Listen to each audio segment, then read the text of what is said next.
Queridos amigos, hoy vamos a encontrarnos con una mujer noble, firme, fiel a la amistad. Seguimos con el tema de 5 mujeres de la Biblia. Y en el día de hoy vamos a leer el libro de Ruth, o mejor dicho, vamos a recorrer la historia de esta gran mujer. Una mujer, como dijimos, Ruth, noble, firme, fiel a la amistad a alguien muy concreto como es Noemí, su suegra, dando origen al pueblo dinástico de Israel, del que desciende Jesús. Ella era una mujer moabita, nos dice la Biblia. Podemos leer el libro de Ruth. Es un libro breve que se lee más o menos en unos 15 minutos, quizás un poquito más para algunos, un poquito menos.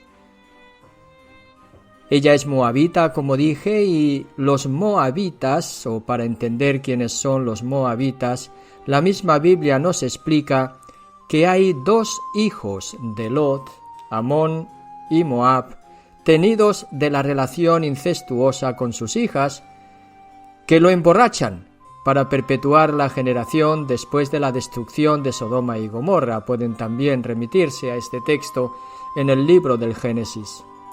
De ahí surgen los moabitas y los amonitas.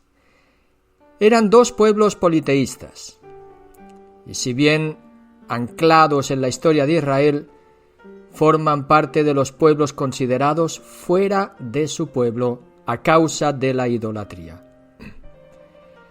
En el entronque de una mujer extranjera que formará parte de la genealogía de Jesús, en el Evangelio de San Mateo está narrada, nombrándola a esta mujer como uno de los ascendientes de Jesús, entroncándolo con la descendencia davídica. De hecho, fue la bisabuela de David, según el mismo libro de Ruth. Vamos a la historia. Elimelec sale de Belén de Judá a causa de la hambruna a la región de Moab, con su mujer Noemí y sus hijos Mahlón y Quilión. Muere Elimelec. Noemí queda con sus 2 hijos que se casan con 2 mujeres moabitas. Ya sabemos de dónde vienen las mujeres moabitas. El nombre de estas mujeres son Orfá y Ruth. Pero también mueren después de 10 años los hijos de Noemí. Así que Noemí queda como la viuda que en el culmen de su dolor decide volver a su tierra y sus nueras deciden acompañarla. Pero a mitad de camino, Noemí, como no queriendo hacer participar de su tristeza y desgracia a sus nueras, les pide que vuelvan a su tierra, y mientras Orfá decide volver a rehacer su vida, y también a sus dioses, Ruth, decidida, con esa frase hermosa que nos relata el libro de Ruth, una frase definitiva en su decisión, le dice a su suegra Noemí: «Iré a donde tú vayas, viviré donde tú vivas. Tu pueblo será mi pueblo, y tu Dios será mi Dios. Juro ante el Señor que sólo la muerte podrá separarnos». Ahí en breve han sido presentadas estas 3 viudas con diversas edades y pretensiones, 3 mujeres. Una se revuelve en su amargura y quiere acabar su vida en soledad y resignación. Esa es Noemí. Otra quiere rehacer su vida desde lo dejado atrás, volver a vivir lo antiguo o quizás lo nuevo desconocido, pensando solo en sí misma. Ahí tenemos a Orfá. Y finalmente Ruth, la lealtad de Ruth, que es consciente que sus decisiones son irrevocables y que la experiencia vivida tiene que continuarla en la fidelidad y el altruismo que acompaña al más débil de la situación. Noemí. Fidelidad al Dios de Noemí, al Dios de Israel, y a la amistad de una nueva familia humana. ¿Qué implica esta decisión? comenzar de nuevo, pero sobre todo el aprender a formar parte de un mundo desconocido, de un país extraño, de unas costumbres ajenas. Tendrá que integrarse en un nuevo pueblo y un modo nuevo de vida. En este sentido, Ruth es modelo de la mujer emigrante que por fidelidad a su familia va buscando en tierra extranjera un sostener solidariamente a sus seres queridos. Marido, hijos, padres. Tendrá que aprender a ganarse la vida y por eso está dispuesta a recoger el grano en las tierras de Boz y a trabajar duro para sacar adelante a Noemí y a ella misma.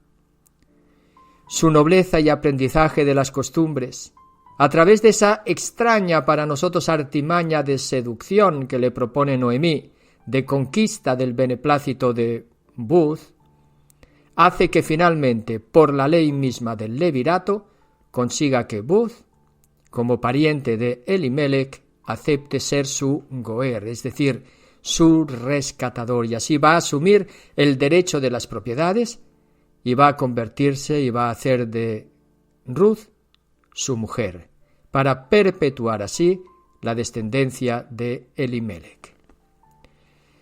La ley del levirato nos enseña también el significado el significado de ese relato de Juan el Bautista ante Jesús. Si recuerdan, es extraño. ¿Por qué cuento esto? Porque Juan el Bautista dirá: no es digno de desatarle la correa de las sandalias cuando viene Jesús, anunciando así a Jesús como el esposo. Y aquí está explicada esa ley del levirato. ¿En qué consiste? Que cuando hay una viuda, esa viuda, pues para perpetuar la descendencia de su marido, puede ser esposada por el hermano de su marido o por el pariente más cercano. Y eso es lo que aquí ocurre. Elimelech no es el pariente más cercano, era otro pariente, pero tuvo que renunciar y quiso renunciar a aceptar a Ruth como su esposa. Y entonces aquí viene la ley del levirato, con una acción jurídica, le tiene que quitar la sandalia Ruth y darle con la sandalia en la cara y escupirle. Esa es la ley del levirato, y así pasar el derecho al pariente más cercano, en este caso Elimelech. Por eso entienden ahí, y podemos entender que cuando Juan el Bautista en el Evangelio dice que no es digno de desatarle la correa de la sandalia, significa que Jesús es el esposo legítimo, que va a esposar a la nueva humanidad, a su iglesia. Seguimos con la historia de Ruth. Esto fue un pequeño paréntesis que hace que en la Biblia liguemos unos textos con otros. Finalmente Ruth se convierte en una de las precursoras del rey David, del cual descenderá también Jesús, el Mesías, el Hijo de Dios, tal como nos relata el Evangelio de San Mateo, capítulo 1, versículos 3 a 6, en su genealogía.